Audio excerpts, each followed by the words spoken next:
추 장군께서 이재명 대표에게 힘을 실어주는 말을 남겼습니다. 내용을 보면 정말 감동적인데 해당 영상 함께 시청해 보도록 합시다.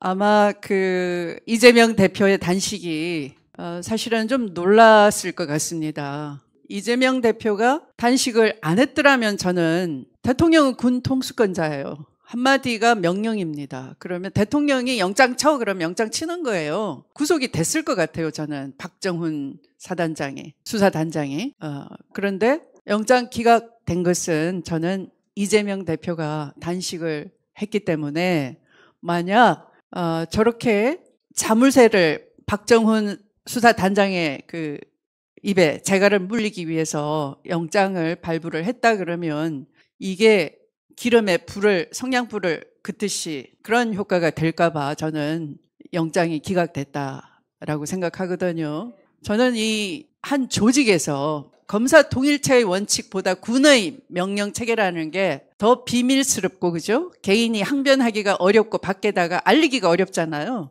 그런데 이 박정훈 수사단장은 정말 용기 있다라고 생각합니다. 그러니까 아까 제가 개인의 자각과 행동이 중요하다고 했잖아요. 지금 이 검사 동일체의 원칙이 각 요구받고 있어요. 조직 내에. 그래서 조직이 특히 공조직이 관료 조직이 충성 경쟁을 할 뿐만 아니라 입을 다물고 있어요. 나섰다가는 피해를 입으니까. 그러니까 옛날 같으면 이 부조리에 대해서 이의 제기를 하고 아닌 건 아니라고 할 수 있었는데 지금은 아니라고 안 하고 그냥 회피하는 거예요. 관료가 책임 회피하면 피해는 국민이 입는 거예요. 그죠? 그래서 저는 우리 조직에 있는 분들이 우리는 한편 가정에서 하나의 이 구성원 가족이기도 하지만 사회에서도 한 조직에 있는 거죠. 어떤 개인 기업에 있을 수도 있고 공조직에 있을 수도 있죠. 그러니까 원래 우리가 민주주의 사회라고 하면은 어떤 조직 내에서 다 각자 자기 의견이 있어야 되는 거예요. 자율적으로 판단할 수 있어야 되는 거예요. 그래서 스스로 자꾸 자율성을 회복하고 아닌 건 아니라고 얘기를 해주고 혼자서 얘기하기 어려우면 나와서 얘기하고 또 나와서도 얘기가 안 통하면은 유튜브를 통해서도 하고 자꾸 글로 써내고 이렇게 사회가 웅성웅성하게 만들어야 돼요.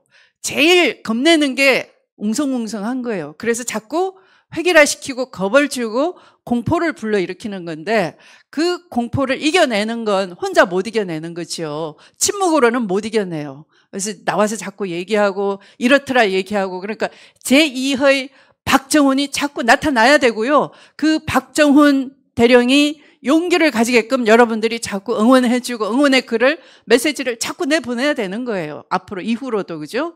그래서 그래야지만 이재명 대표도 고립이 안 되는 거고 이 정권이 눈치를 볼 수밖에 없는 거예요. 이제 시작인 거예요. 그들이 노리는 것은 자꾸 이재명 대표를 무슨 때 맞추어서 지금 하느냐 본인의 사법 리스크를 회피하기 위해서다 이렇게 이 동기를 바꿔버리고 조롱하게 만들고 하는 것이에요. 그리고 사람들이 관심 안 갖게 만드는 것이에요. 그런데 우리는 자꾸 관심을 가지고 이재명 잘했다. 우리도 함께 하자. 이렇게 해줘야 되는 거예요. 그렇게 하실 수 있는 거죠? 네.